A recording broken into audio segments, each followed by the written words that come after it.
কেউ একবার সুবহানাল্লাহ বলছেন না? আসলে এসব বলে অভ্যাস নেই তো, তাই না? এটা বলে অভ্যাস নেই।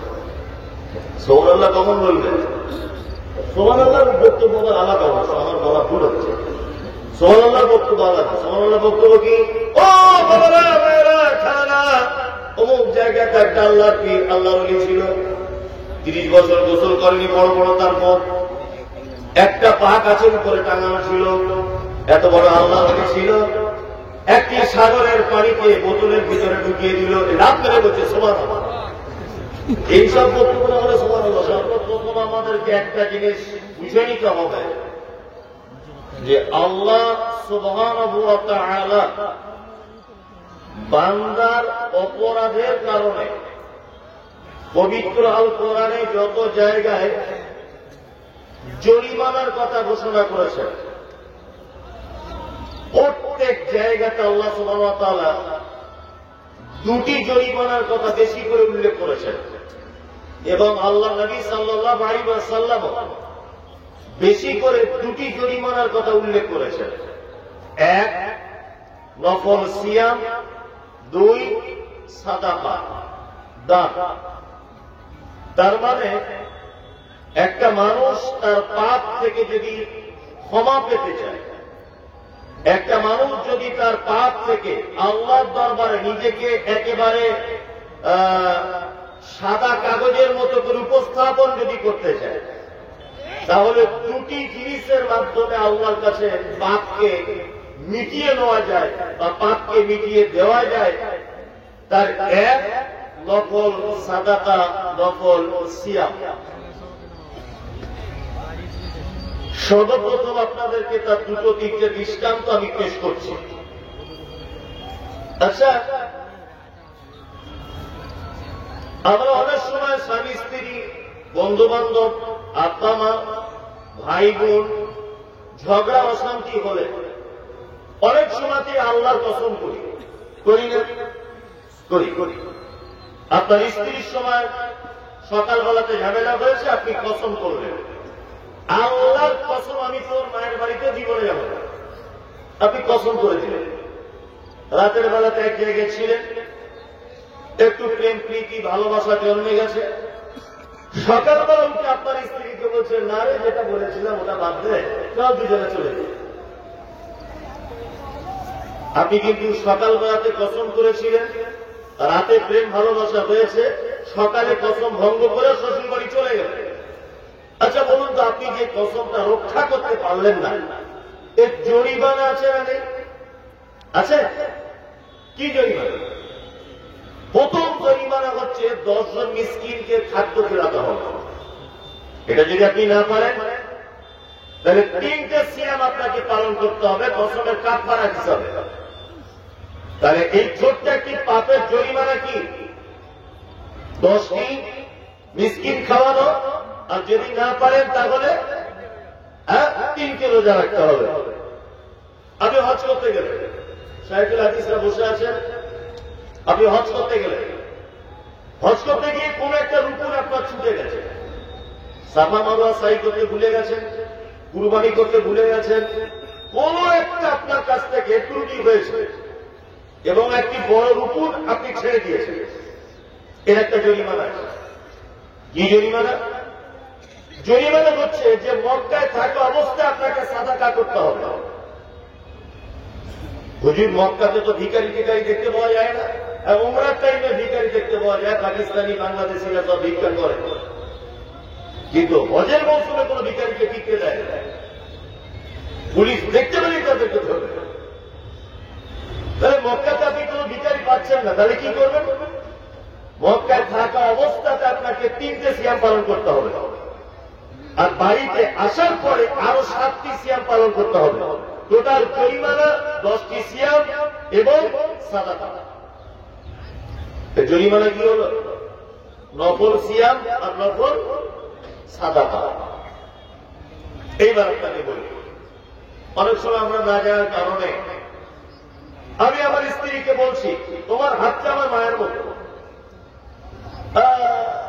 তোমার মুখটা পুরো আমার মায়ের মতো দেখতে, তুমি যখন চলো এটা আমার মায়ের মতো দেখতে, গোটা বডিটা আমার মায়ের সঙ্গে অনেকটা মিল আছে, পুরো আমার মায়ের মতো। আচ্ছা বলুন তো, এই কথাটা বললে পাপ হবে কি হবে না? ওই কারা কারা বলছো হবে? ওই কারা? মানুষ দ্বিধাদ্বন্দ্বে আছে যে কি বলে ফেলবো, কি হবে, ঠিক নাই, তাই তো? পাপ হবে। এটাকে বলা হয় জিহাদ। এই ব্যাপারে আল্লাহ সুবহানাহু ওয়া তাআলা পবিত্র আল কোরআনে একটি সূরা পর্যন্ত অবতীর্ণ করেছেন, সূরা মুজাদালা। قد سمع الله قول التي تجادلك في زوجها وتشتكي إلى الله। বিস্তারিত আল্লাহ সুবহানাহু ওয়া তাআলা বর্ণনা করেছেন। আমি আয়াতগুলো সব বলছি না, মূল কথাগুলো কেটে কেটে দিয়ে বলছি আপনাকে। এটা যে কত বড় পাপ, এই জরিমানাটা যদি আপনি একবার দেখেন তাহলে অবাক হয়ে যাবেন। এই জরিমানাটা যদি একবার দেখেন, কেউ যদি তার স্ত্রীকে মায়ের সাথে তুলনা করে, 1 নম্বরে জরিমানা হচ্ছে আল্লাহ তাআলা বলছেন একটি গোলামকে আযাদ না করা পর্যন্ত মিন ক্বাবলি আন ইয়াতামাসসা তুমি তোমার স্ত্রীর গায়ে হাত দিতে পারবে না। জরিমানা নাম্বার 1, গোলাম আযাদ করতে হবে, তাই তো? মৌলভী সাহেব, আমার গোলাম আযাদ করার যে টাকা নাই, আল্লাহ তাআলা বলছেন ফাইন লাম ইয়াজিদ ফাসিয়ামু শাহরাইন মুতাতাবিআইন, তাহলে তুমি পরস্পর 7টি রোজা রাখো, 7টি সিয়াম পালন করো। কটি? 7টি। 56টা রোজা রেখেছেন, 56টা, আমার দিকে তাকা, 56টা রোজা রেখেছেন, একটা রোজা ভেঙে দিয়েছেন, আবার প্রথম থেকে শুরু। 58টায় পৌঁছে গেছে, আর একটা রোজা ভেঙে গেছে, আবার প্রথম থেকে শুরু। এর নাম শাহরাইন মুতাতাবিআইন, মানে পরস্পর বিরতি ছাড়া 7টি রোজা রাখতে হবে। তাহলে দ্বিতীয় জরিমানা কি? 7টি রোজা রাখতে হবে। আর একটা জরিমানা, মৌলভী সাহেব আমি 7টি রোজা রাখতে পারবো না, রোজার মাসে তো 30টা ফরজ রোজা করতে পারি না, আর বউকে এরকম বলার কারণে 7টা রোজা কি করে রাখি? ছোট্ট জরিমানা হলো 2টি।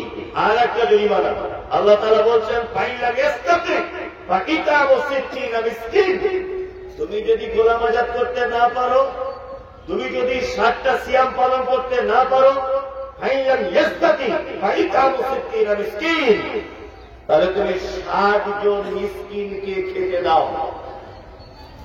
মিন ক্বাবলি আন ইয়াতামাসসা, যতক্ষণ এই 3টের একটা জরিমানা তুমি আদায় না করবে, ততক্ষণ পর্যন্ত তোমার স্ত্রী গায়ে হাত দিতে পারবে না। তাহলে আপনাকে আমি 3টে গুনাহ দেখালাম, 3টে অপরাধ দেখালাম, যে অপরাধের জরিমানা বেশিরভাগ 2টি জিনিস দিয়ে। কটি? 2টি। 1 নফল সাদাকা, আর 1 নফল সিয়াম, তাই না? তার মানে বোঝা যাচ্ছে আল্লাহর রাগকে ভাঙাতে গেলে, আল্লাহর কাছে নিজেকে পাপ মুক্ত বলে গড়ে তুলতে গেলে 2টি আমল সব থেকে বেশি আমল, সব থেকে দামি আমল, তার নাম নফল সিয়াম বা নফল সাদাকা। এইবার আপনার কাছে একটা কথা বলি। আচ্ছা বলুন তো, রোজা চলতি শব্দটা ব্যবহার করছি আমি, সিয়াম আল্লাহ কোরআনে বলেছেন সিয়ামটা বলা উচিত, কিন্তু আমাদের চলতি রোজাটা চলে, ওই জন্য বলছি। আচ্ছা বলুন তো, রোজা ফরজ আছে না নেই? আছে, আছে কি? আছে। আচ্ছা, দান সাদাকা ফরজ আছে না নেই? আছে, আছে। তাহলে রমজান মাসে 1 মাস রোজা রাখলাম, তারপরে আল্লাহ তাআলা বলছেন না, আরো কিছু তোমার জরিমানা হিসাবে সিয়াম পালন করো। সিয়াম পালন করলে আমি বেশি খুশি হই। আমার যে গাড়ি চালায়, এটা বোঝানোর জন্য বলছি, অরিজিনাল নয়, যাকে দিয়ে বোঝাবো, কাউকে তো চিনি না। আমার যে গাড়ি চালায় ওরা আমি বেতন দিই 30,000 টাকা, ধরে নেন, এটা সত্যি কথা নয়, কিন্তু মেয়ে 30,000 টাকা ওকে বেতন দিই, প্রত্যেক মাসের 1 তারিখে ও বেতন নিয়ে। এখন আমি ডাকবাংলাতে একটা জুতোর দোকানে গেছি, জুতো কিনে, তাহলে একটা জুতো কিনেছি 1,500 টাকা দামে। এটাও সত্যি নয়, বোঝানোর জন্য বলছি। তা আমি 1,500 টাকা দামের জুতোটা কিনেছি, আর আমার দেয়াই লাগছে, ও দেখছি জুতোর দোকানে একটা দুটো জুতো বারবার লড়ে চড়িয়ে দেখছে। তাই মনে মনে ভাবছি, মানে এর একটা জুতো কেনার ইচ্ছা আছে। বারবার দেখছে যখন। এখন আমি ওকে একটা 1,000 টাকা দামে জুতো কিনে দিলাম। আচ্ছা বলুন, ও মাসের শেষে 30,000 টাকা বেতন পেয়ে যে খুশি হয়, ওকে যদি আমি 200 টাকা দামের একটা হাতিয়া দিই, 200 টাকার একটা জামা কিনে দিই, লুঙ্গি কিনে দিই, একটা গেঞ্জি কিনে দিই, একটা জুতো কিনে দিই, বলুন তার থেকে বেশি কিছু হবে না কম হবে? কোনটা বলুন? হ্যাঁ, বেশি। আপনি কোটি টাকার মালিক, 30 মাছ কিনে খেতে পারেন, কিন্তু রাস্তা দিয়ে আসছিলেন দেখছে একটা লোক জাল নিয়ে মাছ ধরছে তার নিজের পুকুরে, আপনাকে দুটো ছোট ছোট সিলভার কাপ মাছ দিল। আপনার জীবনে আমার মনে হয় 3 বিঘা জমি কিনে যতটা আনন্দ পেয়েছেন, ফ্রিতে যদি দুটো সিলভার কাপ মাছ পান তার থেকে বেশি আনন্দ পাবেন। পাবেন কি পাবেন না? অথচ আপনি ইলিশ মাছ প্রতিদিন খান। তার মানে মানুষ এক্সট্রা কোন জিনিস পেলে খুশি কম হয় না বেশি হয়? দেখে হয় না? আরে ওর তো 30,000 টাকা বেতন, ও তো পাবেই, কিন্তু ওকে যে আমি খুশি করে যে 200 টাকার জুতোটা কিনে দিলাম, ও আরো খুশি হবে না? আরো খুশি হবে। আরে রমজানের 30টা ফরজ রোজা, ওটা তো করা লাগবেই। আল্লাহ দেখতে চাইছে যে বান্দা আমার উদ্দেশ্যে আর কিছু করছে কিনা। যদি করে তাহলে আল্লাহ বেশি খুশি হবে না কম হবে? হ্যাঁ, বেশি। মুহাম্মদ সাল্লাল্লাহু আলাইহি ওয়াসাল্লাম হাদিসের ভিতরে একাধিক নফল সিয়ামের ব্যাপারে বলেছেন। তার ভিতরে 2-3টে গ্রহণযোগ্য এবং প্রসিদ্ধ সিয়াম, নফল সিয়াম সম্পর্কে আপনাকে হাদিসটা সামনে আনি, তাহলে বুঝতে পারবেন নফল সিয়াম কত বড় গুরুত্বপূর্ণ আমল। কোন মানুষ যদি আরাফাত দিনে যদি সিয়াম রাখে, তাহলে বিগত দিনে এবং আগামী 1 বছরে সমস্ত পাপকে তাকে আল্লাহ সুবহানাহু ওয়া তাআলা ক্ষমা করে দিবেন। আরাফাত দিনে কেউ যদি আশুরার যদি সিয়াম পালন করে 9-10 তারিখে, তাহলে গত 1 বছরের পাপকে ক্ষমা করে দেওয়া হবে। আল্লাহ নবী সাল্লাল্লাহু আলাইহি ওয়াসাল্লাম তিনি বলেছেন, আল্লাহ সন্তুষ্টির জন্য কেউ যদি একটি যদি সিয়াম পালন করে, তাহলে জাহান্নাম থেকে ওই লোকটাকে এতটা দূরে সরিয়ে দেওয়া হবে, একটা দ্রুতগামী ঘোড়া 70 বছর যাবত ছুটে ছুটে গেলে যতটা রাস্তা যেতে পারবে, আল্লাহ জাহান্নাম থেকে তার অতটা রাস্তা দূরে সরিয়ে দেবে। একবার সুবহানাল্লাহ বলছেন না? আসলে এসব বলে অভ্যাস নেই তো, তাই না? এটা বলে অভ্যাস নেই। সুবহানাল্লাহ কখন বলবে? সুবহানাল্লাহর বক্তব্য আলাদা হচ্ছে, আমার বলা ভুল হচ্ছে। সুবহানাল্লাহর বক্তব্য আলাদা। সুবহানাল্লাহর বক্তব্য কি? ও বাবারা ভাইরা খানা, অমুক জায়গাতে একটা আল্লাহর পীর, আল্লাহ ওলি ছিল, 30 বছর গোসল করেনি, বড় বড় তারপর একটা পা কাছের উপরে টাঙানো ছিল, এত বড় আল্লাহ ওলি ছিল। একটি সাগরের পানিকে বোতলের ভিতরে ঢুকিয়ে দিল, লাভ মেরে বলছে সুবহানাল্লাহ। এইসব বক্তব্য আমরা সুবহানাল্লাহ বলে, অথচ সাহিত্য বসে আছে একদম সহি হাদিস যে একটা নফল সিয়াম পালন করলে 70 বছর একটা দ্রুতগামী একটি ঘোড়া যত রাস্তা ছুটে যেতে পারবে, আল্লাহ ওই বান্দার থেকে জাহান্নাম ততটা দূরে সরিয়ে দিবে।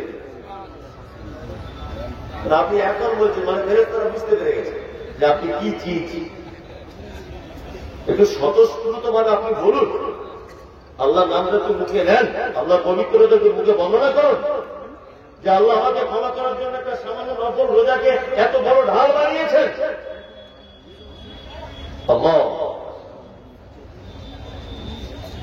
তাহলে এটা নফল হল, তাই না?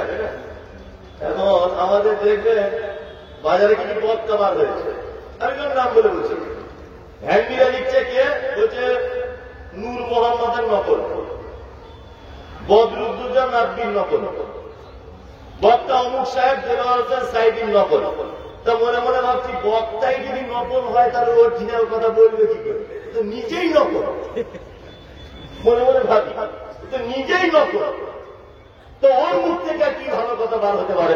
তো নিজেই নকল। কি বলছি বুঝতে পারছেন না? তাহলে নকল নূর মোহাম্মদের যদি এই অবস্থা হয়, নকল বদরুদ্দুজা নাব্বির যদি এই মার্কেট হয়, তাহলে অরিজিনাল নাব্বির কেমন মার্কেট হবে? কি বলছি বুঝতে পারছেন না? নকলের যদি এত কারিগর্য, আর এইখানে ব্যাগ, আর এইখানে চশমা, এইখানে রোমাল, বড় জুব্বা, আর ডান হাতে ঘড়ি, আর সেরাম দামি আপনার ওই আদর, এইটা যদি নকলের হয়, তাহলে আসলের কি হওয়া উচিত? এটা ভাবা লাগবে কি লাগবে না? আমি বলতে চাইছি নফল রোজার যদি এই মর্যাদা হয় তাহলে ফরজের কি মর্যাদা? সুবহানাল্লাহ। ফরজের বললে তো আপনি অবাক হয়ে যাবেন। রমজান মাস আসছে, আপনারা প্রস্তুতি নিচ্ছেন? প্রস্তুতি আপনারা নিচ্ছেন, তাই তো? দেখবেন খুব সাবধানে থাকবেন। রমজান মাসে আবার মানুষ অনেক ভেলকিবাজি করে। বর্ধমানে গেলাম, রমজান মাসে একটা লোক এতে যাবে বসে আছে 10 বান্ডিল বিড়ি দিয়ে। আল্লাহর কসমের হাসানোর জন্য বলি, সত্যি কথা। বলছি চাচা কি ব্যাপার, এতে যাবে মশারির ভিতরে বিড়ি? বলছে আমি তো বাইরে গিয়ে খাই, ভিতরে খাই না তো মশারির ভিতরে। আমি ইফতার করে 4-5টা খেয়ে নিই, বাইরে গিয়ে আবার খাবার। বাহ, ভালো। এবার ফেরেশতারা তোমায় খুঁজছে, কিন্তু মরলে তোমার ধরবে, আর কিছু ব্যাপার না। জ্যান্ত অবস্থা তো ধরতে পারছে না, মরলে বুঝতে পারে যাবে বিড়ি কার বলে। আমরা প্রস্তুতি নিই রমজান মাসে, নিই না? কিসের প্রস্তুতি নিই আমরা রমজান মাসে? প্রস্তুতি নিই ছোলা কত কেজি, আপেল দাম বেড়ালো না কমলো, সরিষার তেল আগে থেকে 5 কিলো কিনেলে, বেসন কিনেলে, চাল ডাল বাজার ঘাট করে নেই, এটা আমাদের প্রস্তুতি। প্রস্তুতি নেই, ইমানের দিক থেকে কোনো প্রস্তুতি নেই। আপনি কতটা প্রস্তুতি গ্রহণ করেছেন শাবান মাসে বোঝা দরকার ছিল। শাবান মাসে যদি আপনি 10, 15টা, 20টা, অন্তত 5টা, 7টা যদি রোজা রাখতেন, তাহলে বুঝতে পারতাম আপনি রমজানের জন্য প্রস্তুতি নিয়েছেন। কেউ রেখেছিলেন? শাবানে রোজা রেখেছিলেন কেউ? 5 জন। ওরা 5 জন প্রস্তুতি নিয়েছে। আপনারা ছোলা, বাদাম, মুড়ি, আঙুর ফল, বেদানা, আপেল, এর প্রস্তুতি নিচ্ছেন। আল্লাহ সুবহানাল্লাহ। এসব হাদিসগুলো যখন মনে পড়ে বা চোখের সামনে আসে তখন অবাক হই যে মানুষ এগুলোকে কেন ব্যাখ্যা বিশ্লেষণ করে বলে না। আমি মমতাজুল ইসলাম আপনার বাড়িতে যদি যাই, আপনার বিছানাতে যে বেড কভারটা বিছানো থাকবে, চাদরটা, আপনার স্ত্রী ওই চাদরটাই বিছিয়ে রাখবে না আমার জন্য আলাদা করে চাদর বিছাবে? কোনটা? আলাদা করে। আপনারা স্বামী স্ত্রী যে থালাতে ভাত খান, আমি যাবার কারণে আপনার স্ত্রী আমাকে ওই থালাতে ভাত দেবে না থালা পরিবর্তন করে আলমারি থেকে নতুন বার করবে? কোনটা? নতুন বার করবে। আমাদের বাড়িতে দিনাজপুরের সাইকেল হাদিস আসছে, ওই আব্দুল্লাহপুরের সাইকেল হাদিস আসছে, কলকাতা থেকে বক্তা আসছে মমতাজুল ইসলাম, ঘর বাড়ি পরিষ্কার কর, বাথরুম পরিষ্কার কর, চাদর পরিবর্তন কর, সব যা থালা বাসন গিলাসপত্র আছে সব আলমারি থেকে বার কর, মেহমান আসছে। করে কি করে না? করে। আপনি কি প্রস্তুতি নেন? আল্লাহ সুবহানাহু ওয়া তাআলা রমজান মাসের তার আগে থেকে নিজে প্রস্তুতি গ্রহণ করেন। আল্লাহ নিজে হাদিসে এসেছে, ইদা দাখালা রমাদান ফুতিহাত আবওয়াবুস সামা। আল্লাহ নবী সাল্লাল্লাহু আলাইহি ওয়াসাল্লাম বলছেন, যখন রমজান প্রবেশ করে আল্লাহ ফেরেশতাদেরকে বলে জান্নাতের সব, আসমানের সব দরজা খুলে দাও। একটা জান্নাত কেন না থাকে, সব আসমানের দরজা খুলে দাও। ফুতিহাত আবওয়াবুল জান্নাহ, জান্নাতের সব দরজা খুলে দাও। গুল্লিকাত আবওয়াবুন নার, জাহান্নামের দরজা বন্ধ করে দাও। ওয়াসুলসিলাতিশ শায়াতিন, শয়তানদেরকে জিনজিনে বেঁধে দাও। আল্লাহ সুবহানাহু ওয়া তাআলা নিজে প্রস্তুতি গ্রহণ করেন। আল্লাহ নিজে প্রস্তুতি গ্রহণ করছেন। কি প্রস্তুতি গ্রহণ করছেন? মুহাম্মদ সাল্লাল্লাহু আলাইহি ওয়াসাল্লামের হাদিস, ইদা দাখালা রমাদান, রমজান যখন প্রবেশ করে ফুতিহাত আবওয়াবুস সামা, আল্লাহ আসমানকে তখন বলে, ফেরেশতারা যত দরজা আছে সব খুলে দাও। করুণার দরজা খোলো, রহমতের দরজা খোলো, বরকতের দরজা খোলো, আমার শাফাতের দরজা খোলো, ক্ষমার দরজা খোলো, সমস্ত দরজা খুলে দাও। জান্নাতের দরজা খুলে দাও। গুল্লিকাত আবওয়াবুন নার, জাহান্নামের দরজা বন্ধ করে দাও। ওয়াসুলসিলাতিশ শায়াতিন, শয়তানদেরকে বেঁধে রাখো। কারণ রমজান মাস আছে, এটা এই কারণে এত মর্যাদা। আল্লাহ নিজে প্রস্তুতি নেন।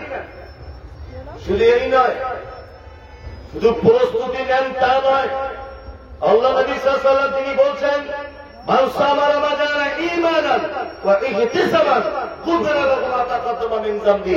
কোন মানুষ যদি ঈমানের অবস্থায় নেকির আশায় সে যদি সিয়াম পালন করে রমজানে, গুফিরা লাহু মা তাকাদ্দামা মিন যামবি, তার জীবনের পিছনে সব গুনাহ আল্লাহ ক্ষমা করে দেবেন, সব গুনাহ ক্ষমা করে দেবেন। তাহলে এটা কোন মাস আসছে বুঝতে পারছেন তো? বুঝতে পারছেন কোন মাস আসছে? এবার আর একটা কথা আপনাদেরকে বলি। আচ্ছা, রমজান এত বরকতের মাস কেন, এত রহমতের মাস কেন? হ্যাঁ, এখানে জলসা হচ্ছে, প্রধান বক্তাকে ভদ্রমূর্ত জানাতে, তার মানে এত আয়োজন, এত লোকের সমাগম কার জন্যে? কার জন্যে? ভদ্রমূর্ত জানাতির জন্যে। প্রধান মেহমানকে রাজ্য সরকার মমতা ব্যানার্জি, লাখ লাখ লোক এখানে, লাখ লাখ লোক কার জন্যে? এই ব্যক্তিটির জন্য। প্রধান অতিথিকে নবুক বক্তা সাহেব আসছেন, হাজার হাজার লোক, লোকগুলো কার জন্য? এই লোকটার জন্য, তাই তো? রমজানের এত সমাগম, এত বরকত, এত রহমত কেন? আল্লাহ তাআলা বলছেন শাহরু রমাদান, এটা হচ্ছে ওই রমজান, এটা হচ্ছে ওই রমজান আল্লাযী উনজিলা ফীহিল কোরআন, যে মাসে আল্লাহ কোরআন অবতীর্ণ করেছেন। তার মানে এই মাসের যত বরকত, যত রহমত, যত দয়া, যত করুণা, সমস্ত কিছু কোরআন নাজিলের বরকত। কি বলি, বুঝতে পারছেন? কোরআন নাজিলের কি বরকত। আচ্ছা, আমাদের নবী মুহাম্মদ সাল্লাল্লাহু আলাইহি ওয়াসাল্লাম শেষ নবী তো, নবীদের মধ্যে সর্বশ্রেষ্ঠ নবী, তাই তো? জি। আচ্ছা, আল্লাহ নবী সাল্লাল্লাহু আলাইহি ওয়াসাল্লাম শেষ নবী। শ্রেষ্ঠ নবী কেন জানা আছে? শ্রেষ্ঠ নবীর অনেক কারণের একটি কারণ যে আমাদের নবী মুহাম্মদ সাল্লাল্লাহু আলাইহি ওয়াসাল্লামের পরে পৃথিবীর চূড়ান্ত একটি কিতাব, তার নাম আল কোরআন অবতীর্ণ হয়েছে, তাই এটা একটি কারণ যে ওনার কাছে সর্বশেষ এবং চূড়ান্ত কিতাব অবতীর্ণ হয়েছে। তার মানে এটা কোরআন নাজিলের মাস। রমজান মাসের সব থেকে বড় ইবাদত, সব থেকে দামি ইবাদত, যে ইবাদতটি, তার নাম কি? কোরআন তেলাওয়াত, তাই না?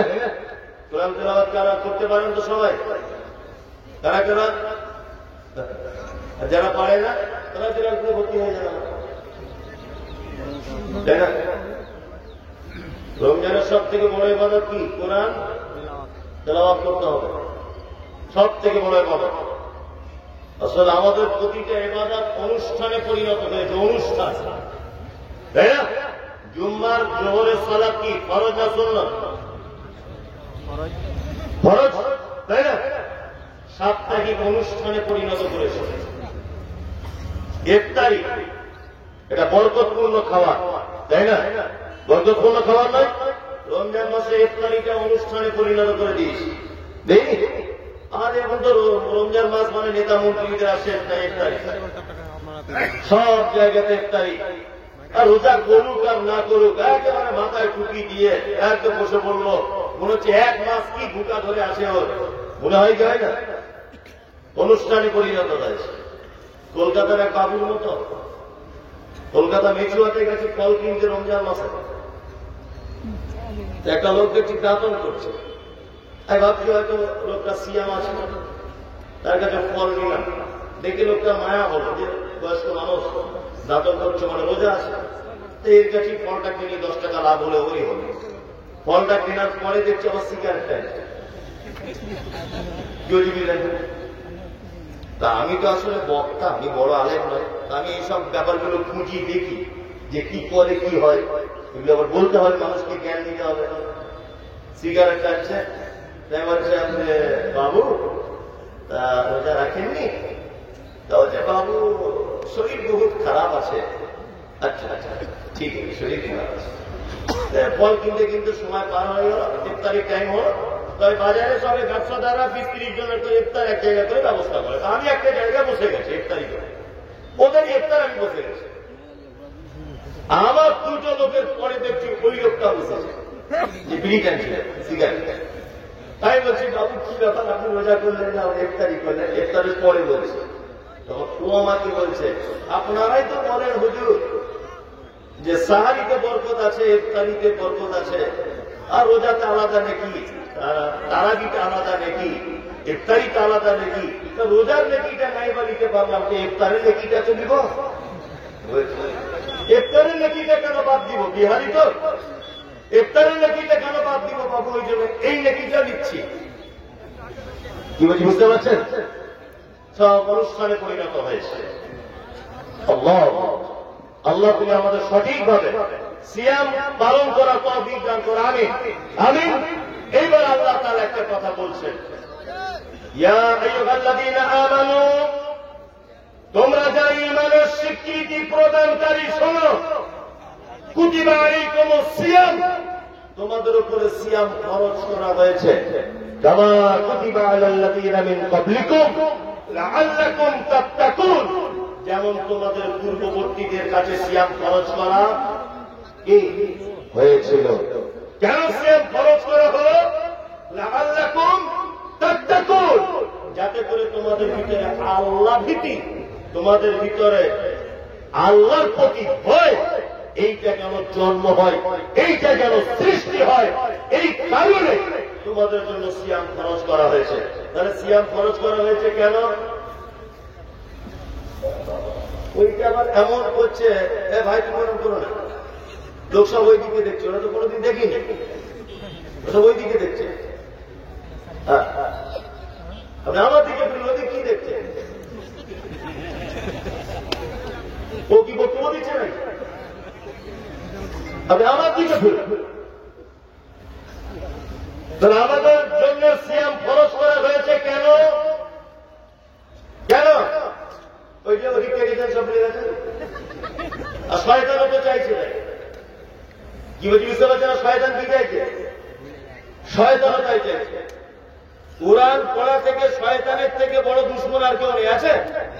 হ্যাঁ, আচ্ছা বলুন তো, স্কুলের ছাত্ররা বদমায়েশ হয় না মাদ্রাসার ছাত্র বদমায়েশ হয়? বলুন, মাদ্রাসার কারা কারা বলছে হাত তোলো, আমি দেখবো মাদ্রাসার কারা।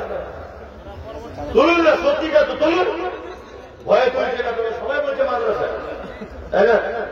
মাদ্রাসার ছাত্র তো বদমায়েশ হবেই, এটা তো কোনো আশ্চর্যের ব্যাপার নয়। আপনার ছেলে স্কুলে পড়ে না, সকালবেলাতে জনগণ মন অধিনায়ক জয় হে ভারত ভাগ্য বিধাতা, শয়তান দেখছে তো আমার দলই আছে, আমার যখন বাড়ি আসছে ট্রেন খুলে দাঁড়িয়ে দাঁড়িয়ে মুছছে। আপনার ছেলে স্কুলে পড়ে, শয়তান দেখছে বাহ এ তো ভালোই দাঁড়িয়ে মুতে, আমার জনগণ মনে পড়ে এ তো আমার দলই আছে, তাহলে এর পিছনে লেগে লাভ নেই। এই আব্দুল করিম, তোর ব্যাটা মাদ্রাসায় ভর্তি করেছিস, ওকে ও যাতে কোরআন শিখতে না পারে, শয়তান মিটিং বসিয়ে 40 জন ওর পিছনে লাগিয়ে দেয়।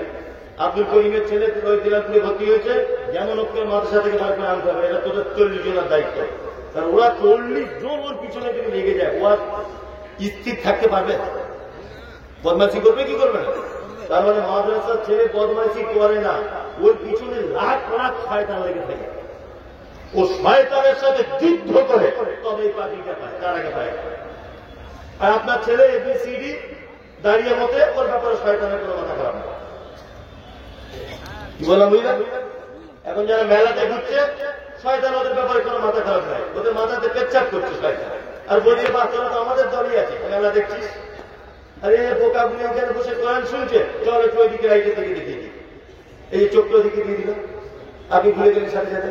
এটা করেছে কে? শয়তান।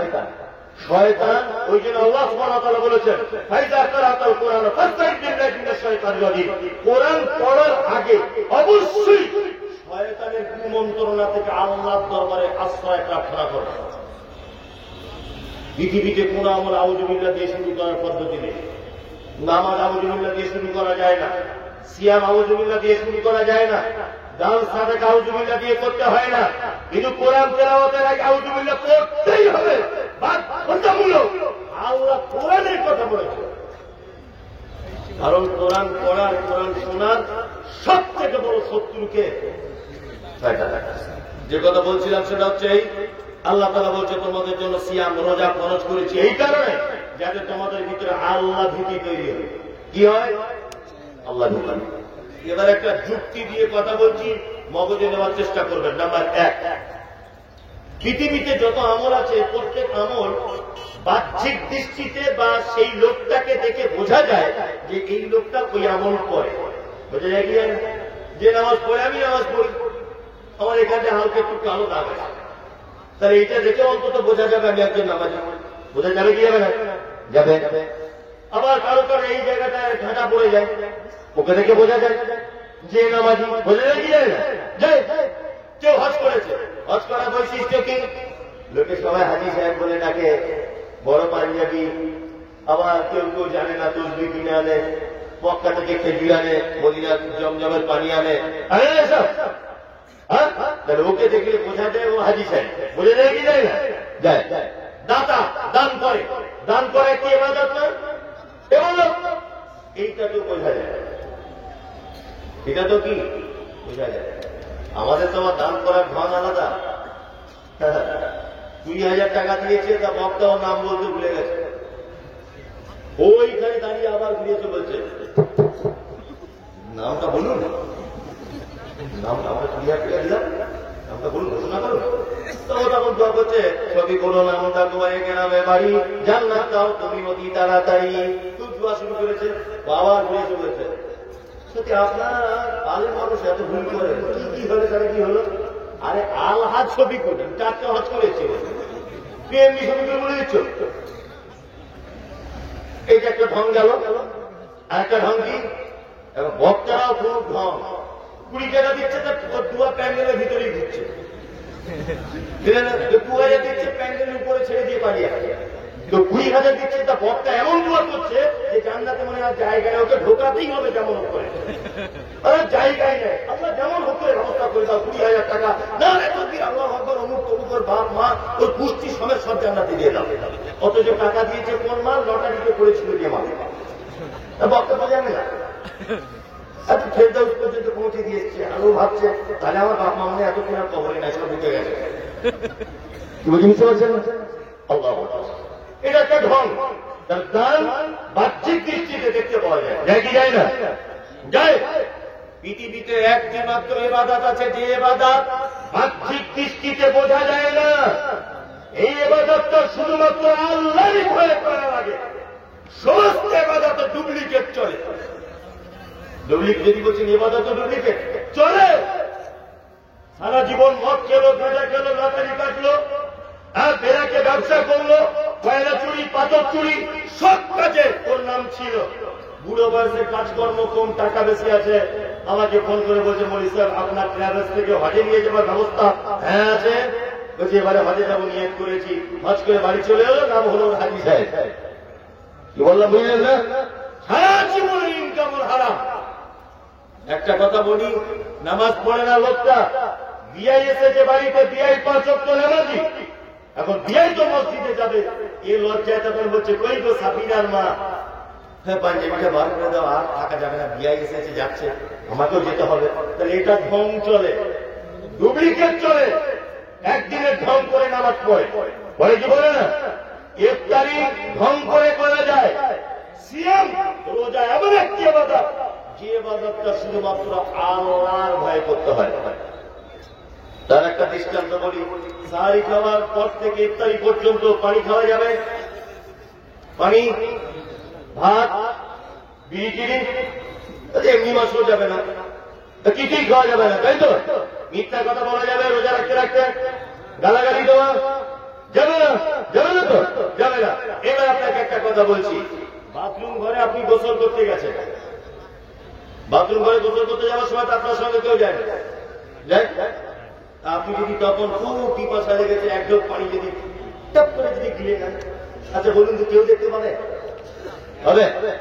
আমি 4 চাকা গাড়িতে কাঁচ লাগিয়ে আসছিলাম, কাঁচ কিনে নাইমের বাড়িতে, ও তো আমার বন্ধু লোক। নাইমের বাড়িতে আসার সময় বহরমপুর পার করেছি, খুব পিপাসা লেগে গেছে। আমি গাড়িতে দুটো লাগবে, একটা কলা পানি একদম পেট ভর্তি করে খেয়ে বাড়িতে চেষ্টা করছি। বলুন তো আমি গাড়ির কাঁচ লাগিয়ে যে খেলাম, পৃথিবীর কেউ দেখতে পেলো? বেরো বেরো না, দেখেছে কে? আল্লাহ। তাহলে আপনার যতই কষ্ট হোক, যতই আপনার পিপাসা লাগুক, যতই আপনার ক্ষুধা লাগুক, আপনি বাথরুমে গিয়ে ইচ্ছা করলে পানি পান করতে পারতেন, কিন্তু করেননি। এটা কার ভয়? হ্যাঁ, আল্লাহর ভয়। ওই জন্য আল্লাহ তাআলা বলছেন লাআল্লাকুম তাত্তাকুন, যাতে তোমরা পরহেজগারিতা অর্জন করতে পারো সিয়াম রাখার কারণে, যাতে আল্লাহর ভীতি, আমার প্রতি তোমাদের ভয়, এইটা যাতে তোমাদের অন্তরে তৈরি হয়, এই কারণে তোমাদের উপরে সিয়াম খরচ করা হয়েছে। আমাদের তো রমজান মাসে পরহেজগারিতা তো শেষ নাই। মসজিদে জুতো চুরি, আর ইমাম সাহেবের বাসায় লাগা, আর ফতোয়া। আল্লাহ, আমার তো নাম্বার, সাহেবদের নাম্বার তো সহজে কেউ জানে না, আর আমাদের নাম্বার তো সবাই জানে। ফোন করে জিজ্ঞেস করতে বলি থুতু কিনে নিতে হবে, হবে। আবার একজন ফোন করে বলছে দুপুরবেলা শুয়েছিলাম, হুজুর আমার বউ আমার পাশে যে শুয়ে পড়েছে, নিয়ে ঘুমের ঘুরে দুজনে ছিলাম, ওর গায়ে আমার হাত উঠে গেছে, রোজা হবে? হবে। হুজুর ইঞ্জেকশন নেওয়া চলবে? চলবে। যদি রক্ত বার হয়ে যায় চলবে। যদি বমি হয় অনিচ্ছাকৃত হালকা একটু অসুবিধা নাই, চলবে। রমজান মাসে সব পরেশগার মানুষদের আবির্ভাব হয়, আর ঈদের দিন যেদিন চাঁদ ওঠে সেই দিন পাকুর সিনেমা হলের আগে থেকে টিকিট বুকিং করে অনলাইনে, ঈদের দিন যেতে হবে, তাই না?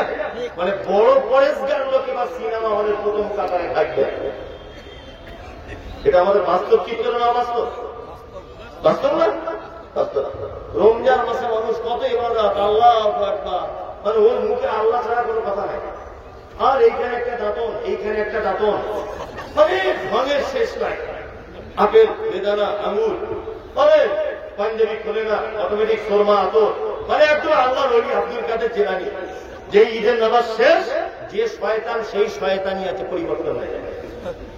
আছে না? কোন পরিবর্তন নেই, ব্যতিক্রম ইল্লা মাশাআল্লাহ, দু চারটে লোক আছে তারা পরিবর্তন হয়। তবে আবার ব্যাটারি চার্জের মতো, যেমন একদিন চার্জ দিলে 20 দিন পরে আবার চার্জ দিতে হয়। রমজানের পরেও দেখবে এক সপ্তাহ মসজিদে ভিড় হয়, তারপরে আর হয়, তারপরে কাজে ব্যস্ত হয়ে যায়। তাহলে এতক্ষণ পর্যন্ত নফল সিয়াম, ফরজ সিয়াম সম্পর্কে বললাম, তাই না?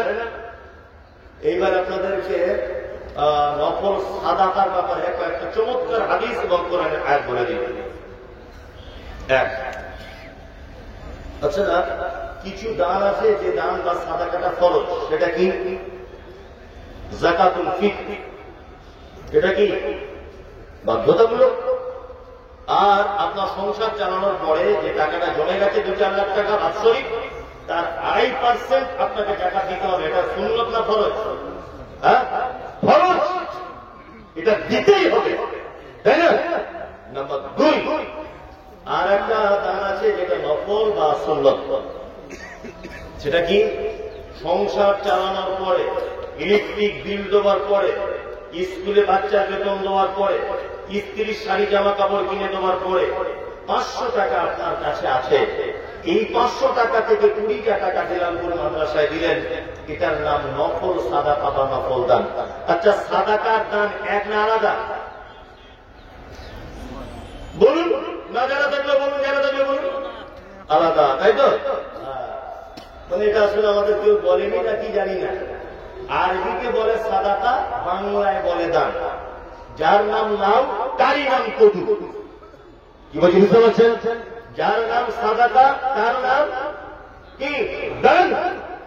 এবার একটা কথা আপনাদেরকে আরো বলি, এই নফল দান বা নফল সাদাকার আবার দুটো ভাগে বিভক্ত। এক, আপনি ডাকবাংলা হোটেলে ভাত খাচ্ছিলেন, হোটেলে ঢোকার সময় দেখছেন একটা মহিলা দুটো বাচ্চা নিয়ে কিছু চাইছে, আমায় কিছু দাও। আপনি ভাত খেয়ে বার হওয়ার সময় দেখলেন মহিলাটা আবার আছে, আপনার মনে দয়া হয়ে গেল। বাচ্চা দুটো আর মহিলাটার হোটেলে ডেকে নিয়ে 1 প্লেট করে বিরিয়ানি খাইয়ে দিলেন। বলুন তো এটা দান কি দান নয়? দান। এই দানটা হচ্ছে সাধারণ দান। কি দান বললাম? সাধারণ দান। আর একটা দান আছে যার নাম সাদাকায়ে জারিয়া, অর্থাৎ যার ধারাবাহিকতা বজায় থাকে, এই রকম দান। মসজিদে কাজ হচ্ছে, 1 কুইন্টাল রড কিনে দিলেন, এর নাম কি? সাদাকায়ে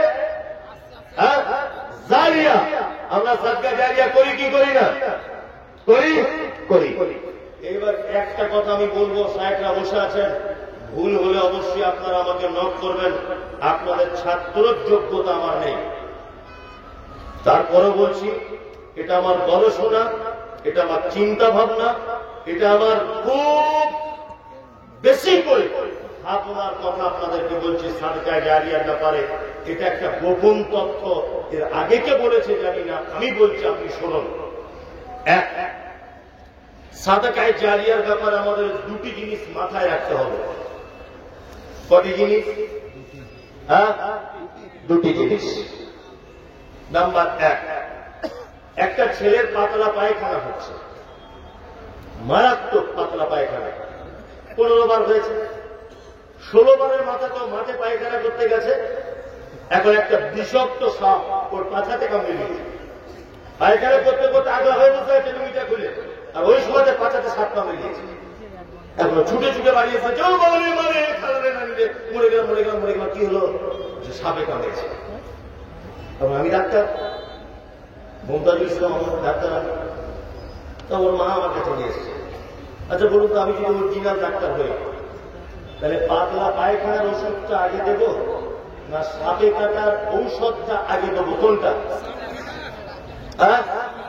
সাপে কাটা। পায়খানা আরো 2 বার করে বেঁচে যাবে, কিন্তু সাপে কাটাটা দেরি করলে বাঁচবে না। তাহলে আমাদের বুঝতে হবে যে কোন চিকিৎসা আগে করা দরকার, তাই না? এবার আপনাদেরকে বলছি কোন সাদকায়ে জারিয়াটা আপনার করা দরকার, এইটা আপনাকে জেনে নিতে হবে আগে। সারা পশ্চিম বাংলাতে একটা মসজিদ মনে হয় নেই, ঝাড়খণ্ড বিহারের কথা বলতে পারবো না, যে মসজিদে মার্বেল পাথর লাগানো নেই। রায় মসজিদ আছে না? নেই? আছে। আচ্ছা, এই পাথর লাগিয়ে দিল কে? আপনাদের গ্রামের আব্দুল্লাহ, তাই না? জি। নাম্বার 2, মসজিদের ছাদ ঢালাই হচ্ছিল, আপনি 10 কুইন্টাল রড দিয়েছিলেন। রডটা দিল কে? রাখবে আমার ওই চাকরি ও দিয়েছে, ধরে নেন। আচ্ছা বলুন তো, মসজিদটা 100 বছর পরে ভাঙা হবে কি হবে না? হবে? হবে না? ভেঙে আবার নতুন মসজিদ হবে ওই জায়গাতে। হয় কি হয় না? মসজিদ ভেঙে নতুন। আপনার ওই রডটা 100 বছর পরে আর খুঁজে পাওয়া যাবে? আপনার ওই মার্বেল পাথরটা থাকবে? থাকবে? থাকবে না। আপনার এই সাদকায়ে জারিয়া লংজিভিটি 100 বছর। এর মেয়াদ কত বছর? 100 বছর। এবার আপনাকে বলছি, দিলামপুর মাদ্রাসায় কোরআন শিক্ষার ব্যবস্থা আছে, আব্দুল্লাহপুরে আছে, এদিকে গুমানিতে আছে, আর এদিকে আপনার হারুয়া মাদ্রাসাতে আছে। যে সমস্ত মাদ্রাসাগুলোতে কোরআন শিক্ষার ব্যবস্থা আছে, আপনার এদিকে দুলিয়ান বলুন, আরো যে সমস্ত মাদ্রাসায় কি পড়ানো হয়? আর কোরআন, তাই না? আপনি মাদ্রাসায় দান করেছেন 10,000 টাকা, আর ওই 10,000 টাকায় একটা রুম তৈরি করা হয়েছিল। ওই রুমটায় একটা ছেলে পড়াশোনা করে করে করে করে করে করে 2 বছরে কোরআনের হাফেজ হয়ে গেছে। ওই রুমটাতে আপনার 1000 ইট দেওয়া ছিল, 10,000 ইট দেওয়া ছিল। ওই ছেলেটা হাফেজ হলো, ও আর একটা মাদ্রাসায় চাকরি করলো, হাফেজ হলো, আর একটা মাদ্রাসায় সে চাকরি করলো, হাফেজ হলো। এইভাবে কিয়ামত পর্যন্ত যত ছেলে আপনার ওই টাকা খেয়ে হাফেজ হয়েছে, কিয়ামত পর্যন্ত যত ছেলে হাফেজ হবে, প্রত্যেকের কাছ থেকে নেকি কেটে কেটে কেটে কেটে কেটে কেটে কেটে কেটে আপনার অ্যাকাউন্টে ঢুকবে। এর নাম কি? সাদকায়ে জারিয়া। আমি মমতাজুল ইসলাম মনে করি পৃথিবীতে একটা সাদকা করা জায়গা আছে জারিয়া, যার জারিটা কিয়ামত পর্যন্ত পাওয়া যাবে, তার নাম মাদ্রাসা। কে তোমাকে চুক্তি দিল যে 3 লাখ টাকা দিয়ে মসজিদে 4টে এসি কিনে দিতে হবে? কে চুক্তি দিল তোমাকে? মার্বেল পাথর লাগানোর জন্য আমাকে 3 লাখ টাকা দান করতে হবে কেন? শিক্ষা খাতে টাকা ব্যয় করে। যে সমস্ত মাদ্রাসাগুলো কোরআন শিক্ষার ব্যবস্থা আছে, টাকা ওইখানে যায়। টিনের মসজিদে নামাজ পড়লে যা নাকি, মাটির মসজিদে নামাজ পড়লে যা নাকি, মার্বেল এসি লাগানো মসজিদে একই নাকি। কি বলছি, বুঝতে পারছেন না? কোরআন শিক্ষার যেখানে ব্যবস্থা আছে, টাকা ওখানে সাদকা জারিয়া করে। যারা আপনি দিলামপুর মাদ্রাসায় গিয়ে 1000 ইট কিনে দিয়ে আসুন, কিয়ামত পর্যন্ত সাদকা জারিয়া নেকি পাবে। কারণ আপনার ওই ছাত্র যে রুমে থেকে কোরআনের হাতে রয়েছে, নেকি ভাগ পাবে না। ও আরো 5টা ছাত্র তৈরি করবে জীবনে, তাদের কাছ থেকে আপনি নেকি ভাগ পাবেন। ও আরো 5টা ছাত্র কি করবে? জোগাড় করবে, তৈরি করবে, তার কাছ থেকে আপনি নেকি পাবেন। ওই জন্য আপনাকে বলছি সাদকা জারিয়া যেখানে কোরআন শিক্ষার ব্যবস্থা আছে, সেইখান ছাড়া অন্য কোথাও পড়ার চেষ্টা করবেন না। তারপরেও আপনাকে আমি বলছি না যে আপনি মসজিদে দান করবেন না, এটা আমি বলিনি একবার। আমি বলতে চাইছি প্রয়োজন বেশি কোনটা? প্রয়োজন বেশি কোনটা? যেখানে মাদ্রাসা আছে, শুধু মাদ্রাসায় না, যেখানে দেখবেন কোরআন শিক্ষার ব্যবস্থা, সেখানে সাদকা করে দেবে, কিয়ামত পর্যন্ত নাকি পাবে। আর আমাদের মাদ্রাসার শাইখুল হাদিসরা দেখেছি কলকাতার রমজান মাসে মশার কামড় খেয়ে মসজিদে বিল নিয়ে তাদের ব্যাগ দিয়ে বালিশ পায় না, কালেকশন করতে যায় রমজান মাসে। কত মুসাফির আছেন, শায়েখরা যখন মুসাফির হয়ে যান রমজান মাসে খেতে পর্যন্ত পায় না। ফজরের সময়তে কলকাতার অনেক মসজিদ সারি পর্যন্ত খেতে পায় না। বড় বড় শাইখুল হাদিসরা কুরআন শিক্ষার জন্য দেশ দেশান্তর মাদ্রাসার জন্য অক্লান্ত পরিশ্রম করছে, আর আপনার কাজ নাই কিছু নাই, মসজিদে 4 কেসি কিনে দিয়ে বসে আছে। মসজিদে কি ওটা কি বিয়ে বাড়ি অনুষ্ঠান নাকি? 10 মিনিট লাগে নামাজ পড়তে, 15 মিনিট লাগে, তারপর যে যার বাড়ি চলে যায়। তার জন্য কিসের প্রয়োজন? তার জন্য এত মারবে পাথরের কিসের প্রয়োজন? বেশি প্রয়োজন মাদ্রাসাগুলিতে সাদকা জারিয়া করে। আপনি যান আশেপাশে মাদ্রাসায়, দিনাজপুরে যান, আব্দুল্লাহপুরে যান, বারবার যান, গিয়ে বলুন মাদ্রাসায় কটা এতিম বাচ্চা আছে বলুন তো। সাহেব বলবেন আমার মাদ্রাসায় 15টা এতিম। আপনি বলুন 1 বছরে তার খাওয়া দাওয়া দেশপ্রদার সমস্ত দায়িত্বের টাকা আমি দিন গেলাম। ছেলে কিনছিলেন আপনার টাকা খেয়ে হাফেজ হলো, কি আমার সহ্য করে কি করে? আমরা সাদকা জারিয়া কোথায় করতে হবে এটা আমাদের জানা লাগবে। লাগবে কি লাগবে না? লাগবে। মৌলী সাহেব করে দেবেন, আপনি তো গন্ডগোল করে দিলেন। আমাদের এলাকায় মসজিদের জন্য যে কানেকশন হয় দেবেন, দেবেন। তবে আপনি দেখবেন যে এই মসজিদে টাকা দেওয়ার প্রয়োজন আছে কিনা। কি বলছি বুঝতে পারছেন? হ্যাঁ, প্রয়োজন আছে কিনা। মাদ্রাসা বেশি বেশি করে নাম করবেন, যেখানে কোরআন শিক্ষার ব্যবস্থা। এবার একটা কথা বলি, আল্লাহ সুবহানাহু ওয়া তাআলা পবিত্র আল কোরআনের ভিতরে বলছেন কি, আল্লাযীনা ইউনফিকুনা ফিস সাররা'i ওয়াদ দাররা'i ওয়াল কাযিমিনাল গায়যা ওয়াল 'আফিনা 'আনিন নাস ওয়াল্লাহু ইউহিব্বুল মুহসিনিন। পৃথিবীতে আমি 4টি লোককে সবথেকে বেশি ভালোবাসি। কয়টি লোক? 4টি। আল্লাযীনা ইউনফিকুনা ফিস সাররা'i ওয়াদ দাররা'i, যারা আল্লাহর রাস্তায় খরচা করে সচ্ছলতায় অসচ্ছলতায়, অভাবেও করে, টাকা থাকলেও কি করে। দেখুন একটা কথা বলি, টাকা কম আছে মন খারাপ হয়, মাঝে সাঝে মন খারাপ হয়। যাদের টাকা কম আছে মন খারাপের কোনো ব্যাপার নেই। আচ্ছা, যার টাকা কম আছে সে কি দোয়া করে না? করে কি করে না? যে আল্লাহ আমার টাকা দাও, করে না? তাও পরে তো টাকা পায় না কেন? আসলে আপনি হয়তো ভাবছেন যে আমার টাকা হলে আমার সুবিধা হতো, আল্লাহ ভাবছে ওর টাকা দিলে অসুবিধা আছে। কি অসুবিধা হচ্ছেন না? আর যাদের অনেক টাকা তাদের থেকে আপনার আফসোস হচ্ছে? একদম নয়। ভাববেন, একটা কথা মাথায় রেখে দেবেন। কি বলুন তো, যার টাকা যত বেশি আছে আল্লাহ দরবারে সে তত বেশি কঠিন পরীক্ষার সম্মুখীন হবে। কি বলছি বুঝতে পারছেন? তত বেশি কঠিন পরীক্ষার সম্মুখীন হবে। ব্যবসা করে, ব্যবসা করে, ব্যবসা করে, প্রতিদিন লাভ হয় কত? 500 টাকা হয়। হঠাৎ করে একদিন 2000 টাকা লাভ হয়ে গেছে। আপনি বগল বাজাচ্ছেন, দাম মেরে দিয়েছে আজকে 2000। আপনার স্ত্রীকে বলছেন, ও একটু হাসছে, এবার আমরা তাড়াতাড়ি বড় লোক হয়ে যাবো। ব্যবসা বার হয়েছিলেন কখন? ফজর আজান হয় যখন তখন। বাড়ি ফিরেছেন দুপুর 2টোয়। বাড়ি ফিরে গোসল করে পাখাটা চালিয়ে গরম গরম ভাত খেতে বসেছেন। 2-3 লোকমা হাত তুলেছেন এরকম ভাবে, আর দরজায় আব্দুল করিম চাচা বাড়ি আছো? কে? লোকটা তখন বলছে ব্যবসা থেকে বাড়ি এসছে সবে। কে?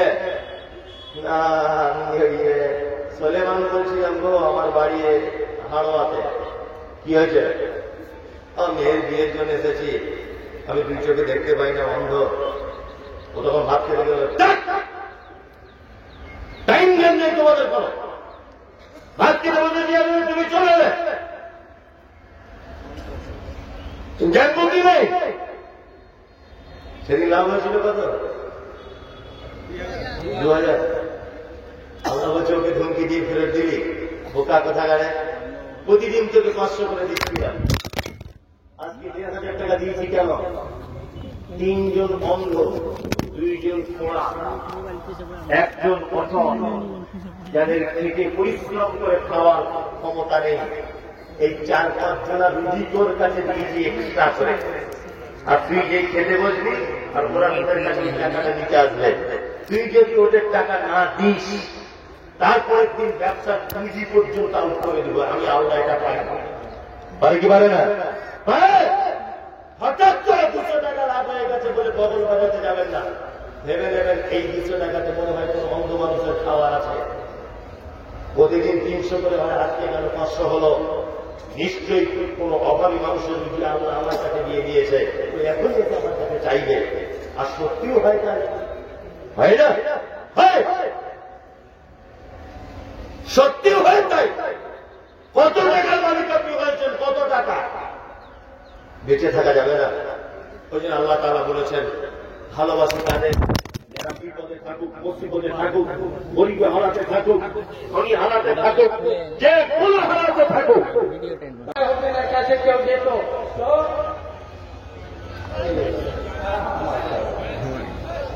তো ওনার যুগে উনি বলতেন, अरे बिलालपुर चले जाओ, मौलाना अब्दुल হান্নান रहमाउल्लाह से फतवा ले लो।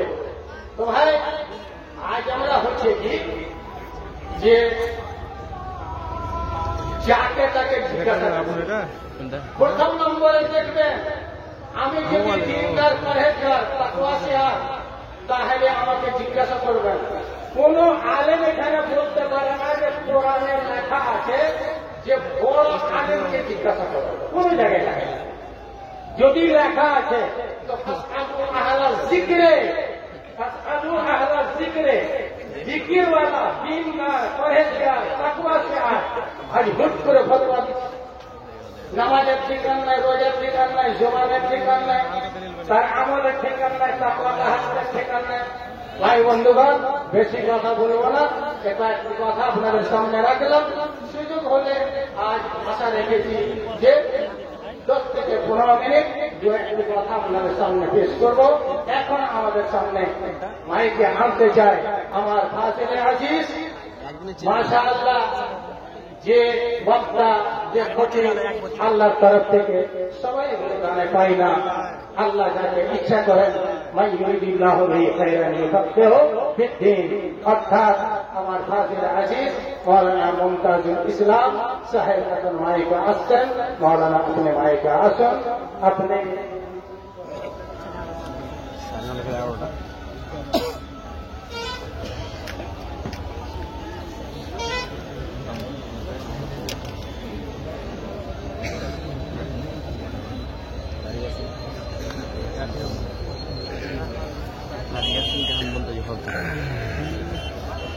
udah hal Arya yang kali ini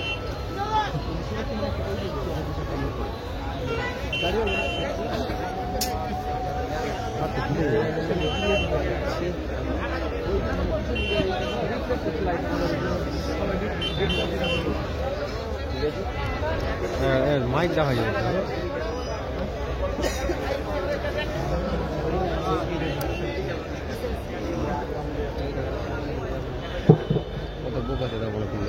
السلام عليكم ورحمة الله وبركاته. الحمد لله رب العالمين الرحمن الرحيم مالك يوم الدين إياك نعبد وإياك نستعين اهدنا الصراط المستقيم صراط الذين أنعمت عليهم غير المغضوب عليهم ولا الضالين آمين. ربنا آتنا في الدنيا حسنة وفي الآخرة حسنة وقنا عذاب النار آمين. اللهم صل على محمد وعلى آل محمد كما صليت على إبراهيم وعلى آل إبراهيم إنك حميد مجيد.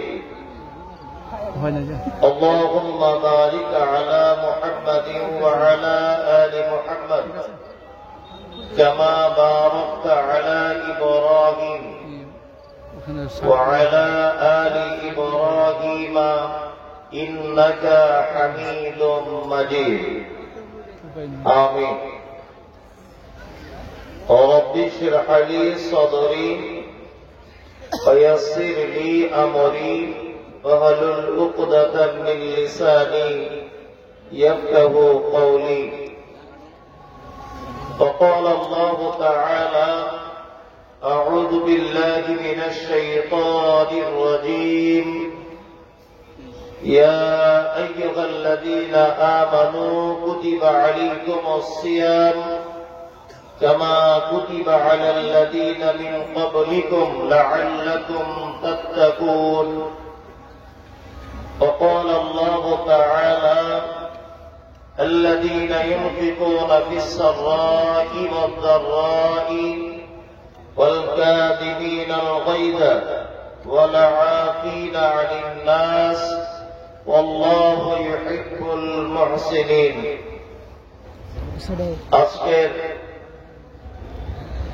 জলসার সুযোগ্য নির্বাচিত যোগ্যতম সভাপতি উপস্থিত আমন্ত্রিত ওলামায়ে কেরাম বিজ্ঞাপিত অবিজ্ঞাপিত আজকের জলসার অতিথিবৃন্দ শ্রোতা হিসাবে যারা এসেছেন চলে গেছেন আসছেন নারী পুরুষ আবাল বৃদ্ধ বনিতা নির্বিশেষে সকলকে জানাচ্ছি আন্তরিক শুভেচ্ছা ভালোবাসা প্রেম মোবারকবাদ ধন্যবাদ সাধুবাদ স্নেহাশিস যথাক্রমে শ্রেণীগতভাবে আলহামদুলিল্লাহ।